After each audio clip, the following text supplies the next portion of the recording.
আসসালামু আলাইকুম এভরিওয়ান। আমি আজকে ফ্রেঞ্চ ফ্রাই তৈরি করব। তা আমি কড়াইয়ে কিছুটা পানি দিয়ে লবণ দিয়ে দিয়েছি এবং আলুগুলো আমি আগে থেকে কেটে ধুয়ে রেখেছিলাম, সেগুলো আমি দিয়ে সিদ্ধ করতে দেব।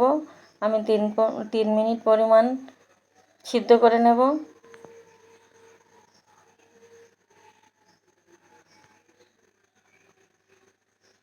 তো আমার আলুটা সিদ্ধ করা হয়ে গেছে, আমি এটা পানি ঝরিয়ে নেব।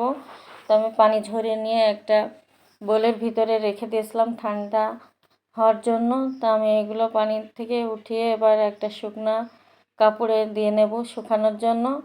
আমি এগুলো একটু ভালো করে শুকিয়ে নেব, মুছে নেব। এমনভাবে মুছতে হবে যেন পানি না থাকে।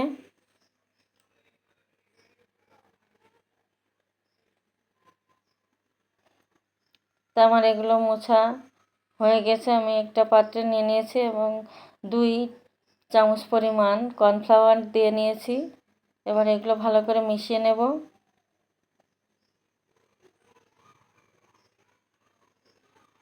তো আমার মেশানো হয়ে গেছে। এগুলো এবার আমি একটা প্যানে কিছুটা তেল গরম করতে দিয়েছিলাম। আমি এবার ফ্রেঞ্চ ফ্রাইগুলো ভেজে নেব।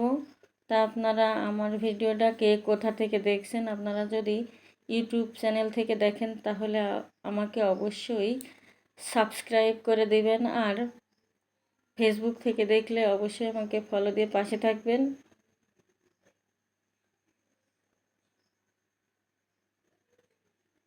তো আমার এগুলো ভাজা হয়ে গেছে, আমি এগুলো উঠে নেব। এভাবে সবগুলোকে আমি ভেজে নেব।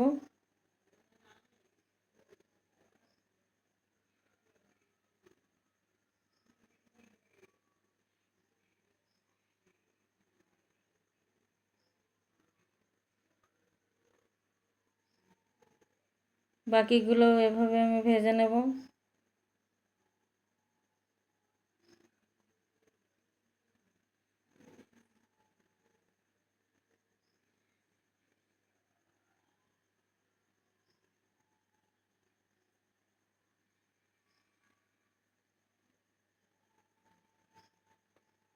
তো আমার সবগুলো ভাজা হয়ে গেছে।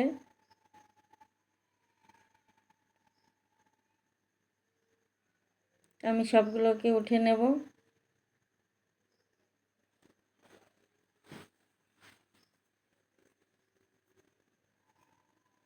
আমি এবার এগুলো পরিবেশন করব সস দিয়ে। দেখুন কত সুন্দর হয়েছে। আপনাদের কার কার এই ফ্রেঞ্চ ফ্রাই ভালো লাগে আমাকে অবশ্যই অবশ্যই কমেন্টসে জানাবেন। সবাই ভালো থাকেন। আল্লাহ হাফেজ।